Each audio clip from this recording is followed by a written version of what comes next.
List. आप जानते ही हैं कि इस समय मोदी पूरी तरह से चुनावी मोड में हैं। वैसे तो संसद से लेकर जनसभाओं तक मोदी का हर भाषण चुनावों के इर्द गिर्द ही होता है, चाहे वो संसद में भाषण दें या संसद के बाहर भाषण दें। चुनाव हो या ना हो, बीजेपी का ध्यान हर वक्त सत्ता में बने रहने पर होता है और अभी तो 5 राज्यों के चुनावों की हलचल काफी तेज है। शायद 5 अक्टूबर के बाद कभी भी चुनाव आयोग तारीखों का ऐलान भी कर दे, लेकिन उससे पहले ही मोदी और उनकी पूरी कैबिनेट चुनाव प्रचार में जुट गई है। आप तो मोदी का एक कदम एक चुनावी राज्य में होता है, आप देखते हैं, और दूसरा कदम जो है वो दूसरे राज्य में होता है। आपने देखा कि कैसे कभी वो मध्य प्रदेश में रहते हैं तो कभी तुरंत वहाँ से भोपाल से उड़कर पहुँच जाते हैं जयपुर, और ये ज़्यादा पुरानी बात नहीं है, कल की ही बात है। और इतनी भाग दौड़ और सरकारी खर्चे के बावजूद बीजेपी को अभी यकीन नहीं है कि वो विधानसभा चुनावों में जीत दर्ज कर रही है, जबकि राहुल गांधी पूरे आत्मविश्वास के साथ कह रहे हैं कि हम जीत रहे हैं। अभी रविवार को एक कार्यक्रम में राहुल गांधी ने यही दावा किया कि हम जीत रहे हैं। जरा सुन लेते हैं पहले राहुल गांधी के इस बयान को और उसके बाद आगे बढ़ते हैं। बहुत कुछ इस बारे में बात करेंगे आगे हम बढ़कर, लेकिन पहले राहुल गांधी ने कहा कि इस बार का चुनाव हम ही जीत रहे हैं और 4 राज्यों का जिक्र वो कर रहे हैं। सुनिए जरा। I would say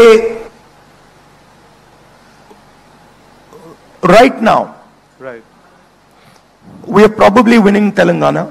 right, We are certainly winning Madhya Pradesh. We are certainly winning Chhattisgarh. okay, Rajasthan, we are very close and we think we'll be able to win. तो सुना आपने, प्रोबेबली यानी संभवतः हम जीत रहे हैं तेलंगाना को। सर्टेनली, बिल्कुल, जो कह सकते हैं कि बिल्कुल जीत रहे हैं हम मध्य प्रदेश और छत्तीसगढ़ को, और वेरी क्लोज टू राजस्थान। और राजस्थान में, और इसके अलावा राहुल गांधी साफ साफ कह रहे हैं कि आज की तारीख में ये बात मैं कह रहा हूं। यानी राहुल ने पूरे दावे के साथ कहा है कि हारने का तो सवाल ही नहीं उठता है।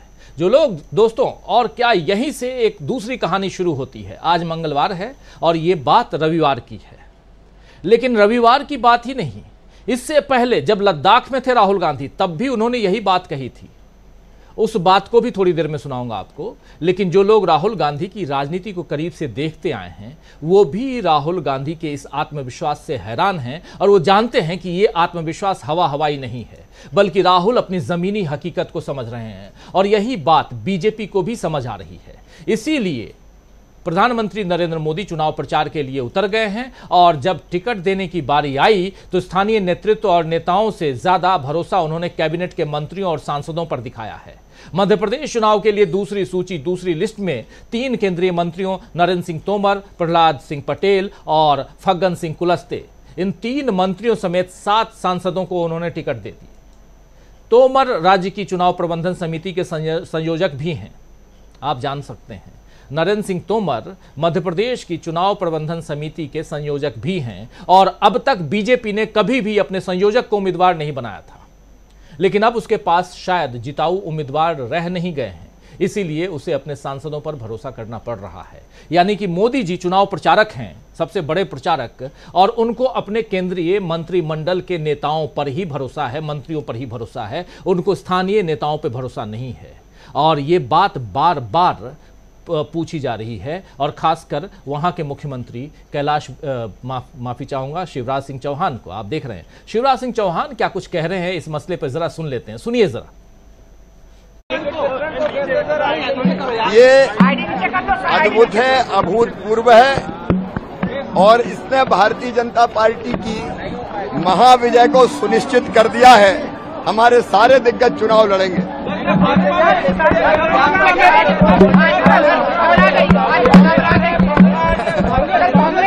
परेशान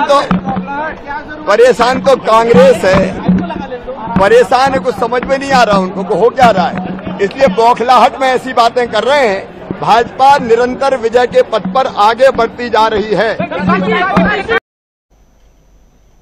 चेहरे की हवाइयां उड़ी हुई हैं, लेकिन फिर भी बयान तो देना है, दे रहे हैं यहाँ सीएम शिवराज सिंह चौहान। वहीं कैलाश विजयवर्गीय को टिकट देकर बीजेपी ने यह संकेत भी दे दिए हैं कि अब शिवराज सिंह चौहान सीएम का चेहरा नहीं रह गए हैं, क्योंकि खुद विजयवर्गीय वर्षों से सीएम पद के इच्छुक रहे हैं।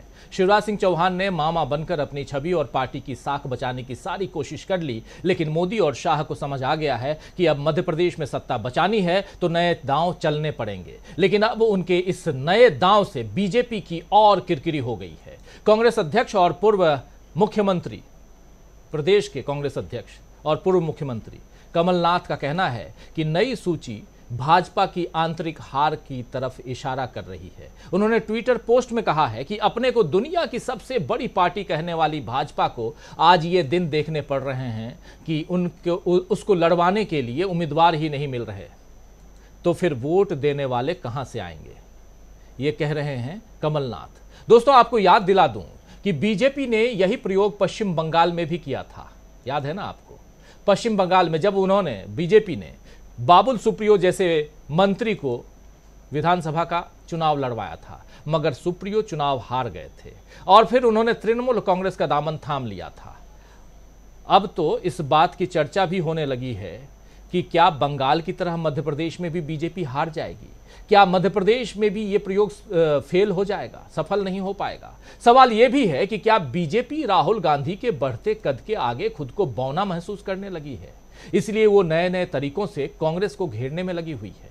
आप मोदी जी के भाषण को सुन लीजिए, हर भाषण में किसी न किसी तरह घमंडिया पर वो भाषण को ले आते हैं या फिर महिला आरक्षण का श्रेय खुद को लेने में बटोरते हुए दिखाई देते हैं। मोदी ने तो ये भी कह दिया है कि कांग्रेस आरक्षण नहीं करवाना चाहती थी, लेकिन इस पर अब एनसीपी चीफ, जी हां, एनसीपी मुखिया शरद पवार ने करारा जवाब दिया है।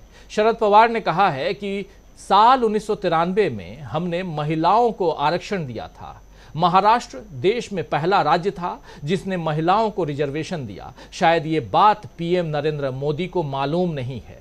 पवार ने यह भी कहा है कि तत्कालीन कांग्रेस सरकार के दौरान 73वें संविधान संशोधन के बाद स्थानीय निकायों में महिलाओं के लिए 33% कोटा प्रदान किया गया था। जब मैं रक्षा मंत्री था तो तब सेना, नौसेना और वायुसेना में महिलाओं को 11% आरक्षण दिया गया।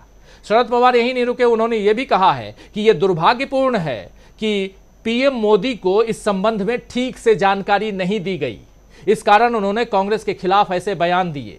तो दोस्तों, इस बयान को, शरद पवार के इस बयान को अगर ध्यान से गौर से देखिए तो आपको साफ समझ में आएगा, साफ नजर आएगा कि अगर कांग्रेस पर मोदी एक उंगली उठाएंगे तो उन्हें जवाब देने के लिए इंडिया के बाकी दल सामने आ जाएंगे। इंडिया मतलब 28 दलों का गठबंधन, और मोदी इस बात को समझ रहे हैं, इसीलिए अब वो 2024 या आज की बात नहीं करते हैं। जी हां, 2024 में जबकि चुनाव होना है, लोकसभा का चुनाव, और आज 2023 इसकी बात नहीं करते, वो सीधा 2047 पर पहुंच जाते हैं।